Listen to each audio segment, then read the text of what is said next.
Baiklah,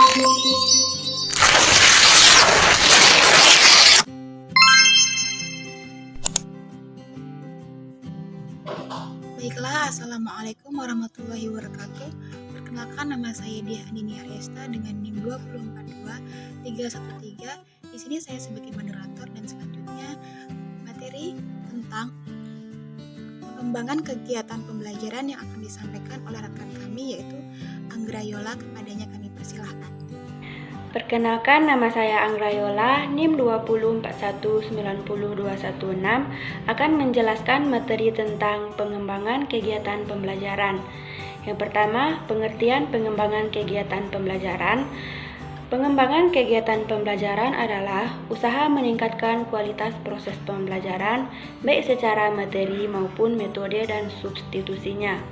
Pengertian kegiatan pembelajaran secara sederhana dapat dikatakan adalah kegiatan guru mulai dari penyiapan bahan ajar atau perencanaan, pelaksanaan atau proses pembelajaran, dan tindak lanjut dari perencanaan dan hasil proses pembelajaran.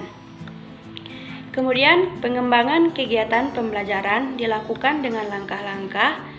Yang pertama, mengkaji dan memetakan kompetensi dasar. Yang kedua, mendeskripsikan kompetensi dasar secara lebih rinci dan terukur ke dalam rumusan indikator. Kemudian yang ketiga, membuat desain pembelajaran dalam bentuk silabus atau desain umum pembelajaran.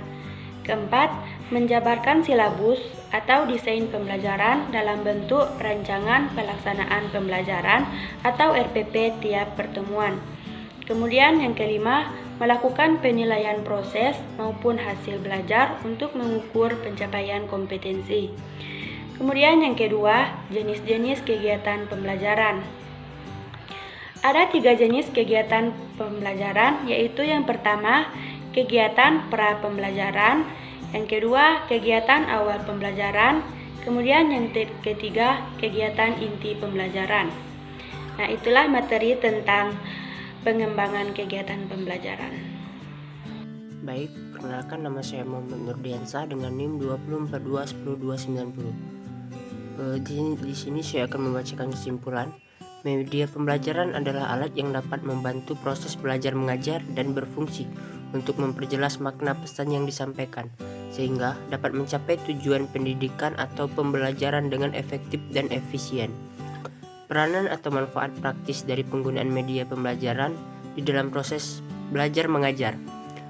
Media pembelajar dapat memperjelas penyajian pesan dan informasi, sehingga dapat memperlancar serta meningkatkan proses dan hasil belajar. Sekian kesimpulannya, saya kembalikan kepada moderator. Assalamualaikum warahmatullahi wabarakatuh. Perkenalkan, nama saya Nisa dengan NIM 204210321. Di sini saya sebagai moderator. Baiklah, di sini saya akan memperkenalkan teman-teman saya yang yaitu pertama ada Rizky Ramapani sebagai pemateri pertama, dan yang kedua Diah Andini sebagai pemateri kedua, dan yang ketiga ada Firda Sintika Ayu sebagai pemateri ketiga, dan yang terakhir adalah kesimpulan yaitu Muhammad Nurdiansa. Baiklah, perkenalkan, nama saya Rizky Rahmapani dengan NIM 204210297. Di sini saya akan menjelaskan tentang pengertian media pembelajaran. Media pembelajaran secara umum adalah alat bantu proses belajar mengajar. Segala sesuatu yang dapat dipergunakan untuk merangsang pikiran, perasaan, perhatian, dan kemampuan atau keterampilan pembelajaran, sehingga dapat mendorong terjadinya proses pembelajaran. Sedangkan, menurut Briggs, tahun 1977, media pembelajaran adalah sarana fisik untuk menyampaikan isi atau materi pembelajaran. Contohnya seperti buku, film, video, dan sebagainya. Kemudian, menurut National Education Association, tahun 1969 mengungkapkan bahwa media pembelajaran adalah sarana komunikasi dalam bentuk cetak maupun pandang atau pendengar, termasuk teknologi perangkat keras. Nah, dari pendapat tersebut dapat disimpulkan bahwa Media pembelajaran adalah segala sesuatu yang dapat menyalurkan pesan, dapat merangsang pikiran, perasaan, dan kemauan peserta didik sehingga dapat mendorong terciptanya proses belajar pada diri peserta didik. Selanjutnya saya serahkan kepada moderator. Baiklah, saya Dianini Arista dengan NIM 244210313 akan melanjutkan pemaparan materi yang telah dipaparkan oleh rekan saya. Nah, karena media pembelajaran itu sangat penting bagi berlanjutnya proses pembelajaran, karena untuk menunjang atau untuk menyampaikan informasi kepada siswa ada beberapa jenis media pembelajaran seperti contohnya buku, peta atau globe, grafik seperti gambar dan lain sebagainya. Nah, di era modern ini juga ada banyak sekali media pembelajaran yang lebih menarik seperti audio visual, video, film pendek dan lain sebagainya. Baiklah, saya kembalikan kepada moderator. Saya Firda Cantika Ayu dengan NIM 244210334 akan memaparkan materi langkah-langkah penyusunan media. Langkah-langkah penyusunan media yang pertama yaitu membuat ide atau gagasan pemikiran. Yang kedua, menganalisis kebutuhan dan karakteristik siswa. Yang ketiga, merumuskan tujuan. Yang keempat, menentukan kerangka isi bahan pelajaran. Yang kelima, menentukan jenis media. Yang keenam, menentukan treatment dan partisipasi siswa. Yang ketujuh, membuat sketch atau storyboard. Yang kedelapan, menentukan bahan atau alat yang digunakan. Yang kesembilan, pelaksanaan pembuatan media. Yang ke-10, penyuntingan.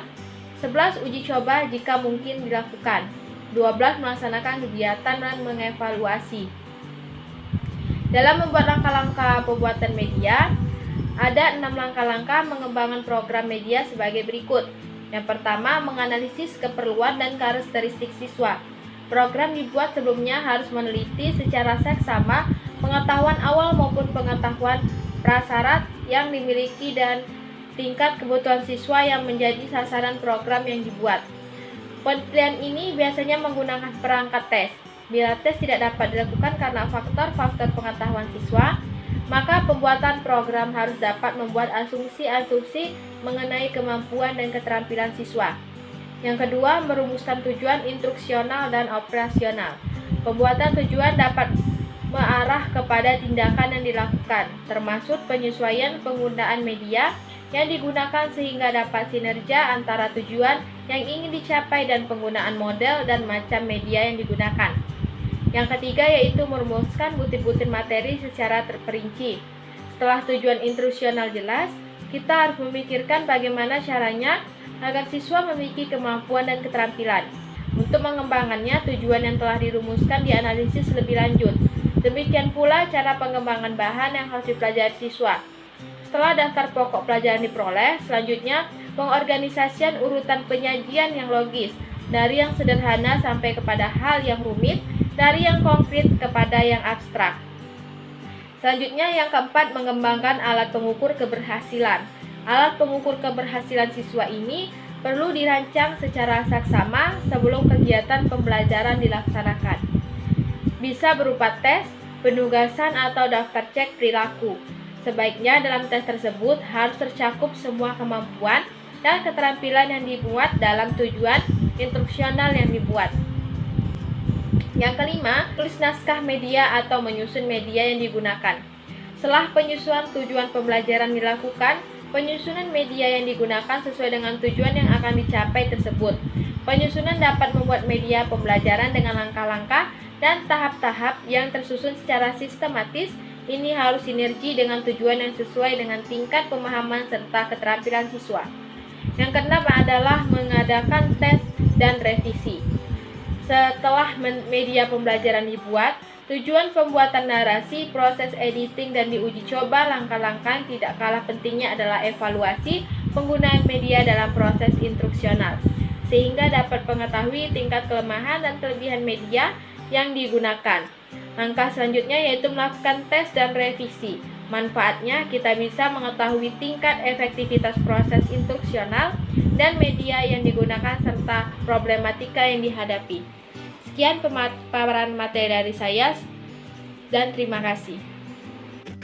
Baiklah, perkenalkan nama saya Muhammad Nurdiansah dengan NIM 2042102290. Di sini saya akan membaca kesimpulan. Dengan demikian dapat dikatakan bahwa media merupakan suatu alat yang umumnya berfungsi untuk memberikan informasi kepada orang lain atau kepada kelompok lain. Informasi yang diberikan itu bisa mempengaruhi kondisi alat indera yang kita miliki.